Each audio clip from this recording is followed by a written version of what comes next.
All right, shopping pens and pencils out. We're talking EVs in this video, guys. Here's what's coming up. Is it time to buy already these EV stocks?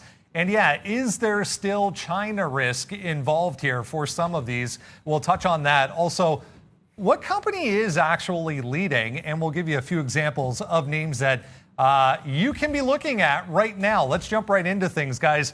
Is there, there's 2, 3, 4 names out of China. Is there still Chinese risk here when it comes to the EV sector?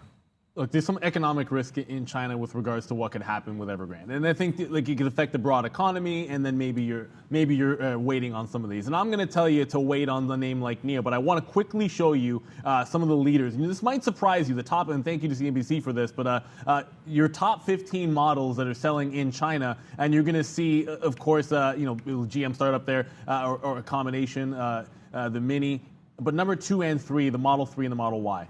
You're going to get BYD, which is not listed over here. Li Auto at number 6 with their Li 1. You will see the P7 from XPeng at 11. You won't see the models from NIO on that top 15 list. And this is not to criticize NIO. Their battery switching technology is unbelievably fascinating and one of the coolest things to see. But I also believe you can wait here. 50 period hasn't been broken at 38. You've got some support at 30, but you buy now and wait for before the breakout happens. What are you doing if it tests this 30 level and then breaks that with this continuation to the downside potentially? So I think you can wait for it to break back above, similar to Tesla when it broke past that sort of 635 area off its support. You waited for it to actually make the move up, and it was perfectly fine to do so.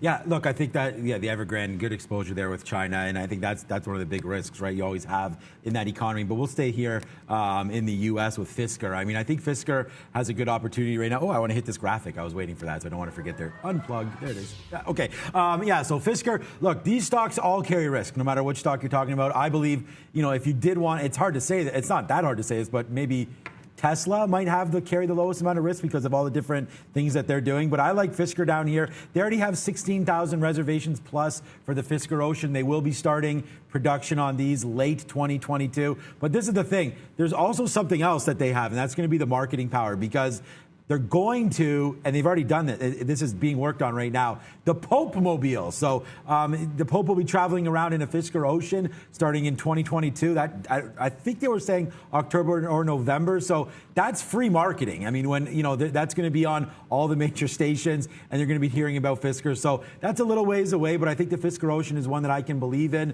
The technology seems to be sound there. And just on the chart, it's not horrible. I think it's trying to hold up here around $12, $13 seems to be a decent spot right now. So for me, it's Fisker. Really cool idea and interesting concept. I read an article earlier this week, in fact, about Rivian, guys. Obviously not public yet, but they are coming.